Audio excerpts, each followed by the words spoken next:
నేను ఒక భక్తుడి గురించి చిన్న విషయం చదివానండి. రాబర్ట్ కాటన్ అనే భక్తుడు ఉన్నాడు. ఈ రాబర్ట్ కాటన్ అనే భక్తుడిని జైల్లో పెట్టేశారు.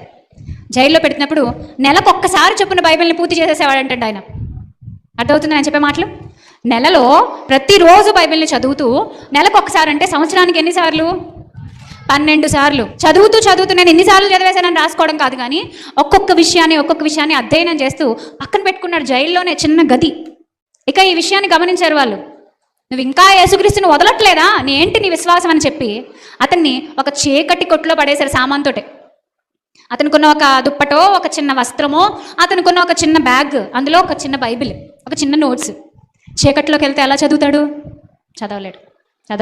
కానీ అతను ఎంచుకున్న సమయం చూసారా? నాకు అతను ఎంచుకున్న సమయం విన్నప్పుడు నిజంగా కన్నీళ్ళు వచ్చాయండి. ఎందుకో తెలుసా? అతను ఎంచుకున్న సమయం అన్నం పెట్టడానికి ప్లేట్ ఇవ్వడానికి తలుపు తీస్తారు కదా, తలుపు తీసి అన్నం ప్లేట్ పెట్టి తినేదాకా తలుపు తీసి ఉంచేవారట. ఇతను ఏం చేసేవాడంటే అన్నం ప్లేట్ లోపలికి వచ్చిన ఆ కొద్దిసేపట్లోనే వెలుగు లోపలికి ప్రసరిస్తూ ఉన్నప్పుడు చదివేసేవాడంటే గబగబా చదివేసేటప్పటికి కొంచెం టైం అయ్యాక క్లోజ్ చేస్తారు. చీకట్లోనే అన్నం తినేవాడట. అందులో రాళ్ళు ఉంటాయో, పురుగులు ఉంటాయో, పాచిపోయిన అన్నం పెట్టేశారో, ఏ పురుగులేసి వండేసి పెట్టేశారో తెలీదు. నేను చీకట్లోనైనా శరీరానికి అవసరమయ్యే అన్నం తింటాను, కానీ చీకట్లో ఆత్మకు అవసరమయ్యే అన్నం తినలేను కదా.